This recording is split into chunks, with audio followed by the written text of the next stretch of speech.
Avec les hommes, c'est toujours pareil. Ils viennent, ils me font l'amour, je ris, je me donne. Et puis quand l'amour se casse la gueule, je pleure et ils partent. Un jour, j'ai croisé l'homme de mes rêves. Enfin, c'était pas un homme, c'était un lutin. Il n'a pas dit t'es belle. Il n'avait pas de rose rouge dans du papier doré. Juste quelques herbes folles serrées dans ses doigts. Il m'a tendu le bouquet improvisé. Je l'ai d'abord pris pour un fou. Et puis j'ai regardé ses yeux. J'ai vu le ciel, la mer, et un rêve immense. Donne-moi ton sourire, qu'il a dit. Et puis, t'as déjà dansé sous les avions qui décollent? Alors je l'ai suivi. Je ne savais pas où on allait. Je ne savais pas ce qu'il voulait. À vrai dire, ça n'avait pas d'importance. J'ai juste senti une bouffée d'oxygène m'envahir, et les horizons s'élargir. On a dansé sous les avions. Faisait chaud, faisait bon. Ma joue contre son épaule. Fuir le banal. Tourner, tourner, danser. Il parlait et ça me faisait rire. Sans qu'il s'efforce d'être drôle, j'avais un soleil à la place du cœur. Un couple qui ne prend pas de risque a peu de chance de survivre. Ses yeux bleus, planqués sous une touffe de blé mûr, m'ont aussi appris cela. Parfois il me larguait, moi, petit voilier à la dérive, et il partait seul dans la tempête, affronter des monstres inconnus, des Volkswagen et des vieux schnocks. Je tremblais qu'il ne me quitte, qu'une fois l'orage passé, il ne se rappelle plus de moi, qu'il me laisse sur le bord de la route, comme un délire oublié. Mais dès que le doute surgissait, il réapparaissait, la mèche blonde et fière, le regard altier, plein de cette force vitale qu'il semblait me communiquer. Ce type-là, c'était une comète, une étoile filante. Il était comme le sable d'une plage au soleil. Ça vous jette 1000 feux au visage, ça vous glisse entre les doigts, et puis il vous reste toujours quelques grains collés dans le creux de la main. Il aimait jouer à l'illusionniste, au passe-muraille. Il cachait des clés et des trésors à chaque coin de rue, des rêves derrière chaque porte. Il m'a emmené dans la caverne d'Ali Baba pour me faire découvrir la magie des images projetées sur la toile.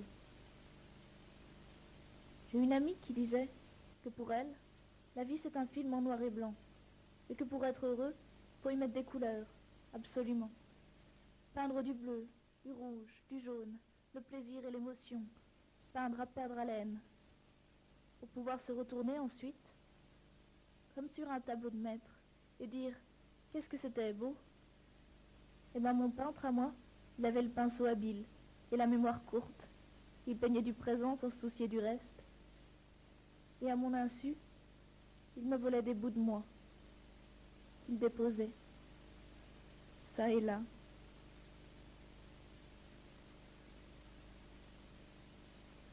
Je ne m'étais pas rendu compte à quel point ce petit homme immortalisait les moindres scènes de ma vie, simplement grâce au regard ironique et fragile qu'il posait sur elle. Il m'aurait dit qu'il était né de la plume de Saint-Exupéry, je l'aurais cru. Mon petit prince. Le temps semblait s'être arrêté, là, sur l'écran. Je nous voyais dans un film des années 30. Lui Gabin, moi Michel. Manquait la brume et les quais. Mais qu'importe.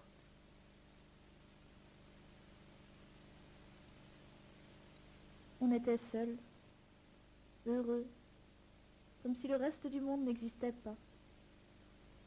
Et je me disais que cette fois, peut-être, je ne me brûlerais pas les ailes. Combien de temps cela a duré? Un jour, 2 semaines, 3 mois, je ne saurais vous dire. Et puis il y a eu cet accrochage qui a fait dérailler le train. J'ai dû rater un aiguillage. Les wagons se sont perdus. Je ne sais pas. Je ne sais plus.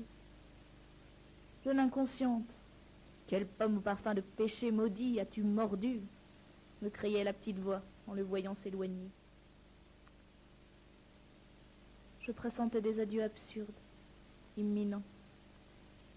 Et je souriais, la gorge nouée. Un dernier tour de magie et un envol de papillons multicolores fit diversion. J'ai mis du temps à réaliser que c'était le revoir de l'arc-en-ciel, que les couleurs se tiraient à toutes jambes. Je m'étais laissé avoir. Le ciel était bleu, trop bleu.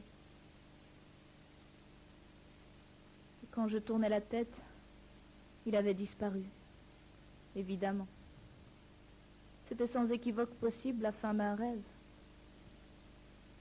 On lutin sans retourner parmi les siens,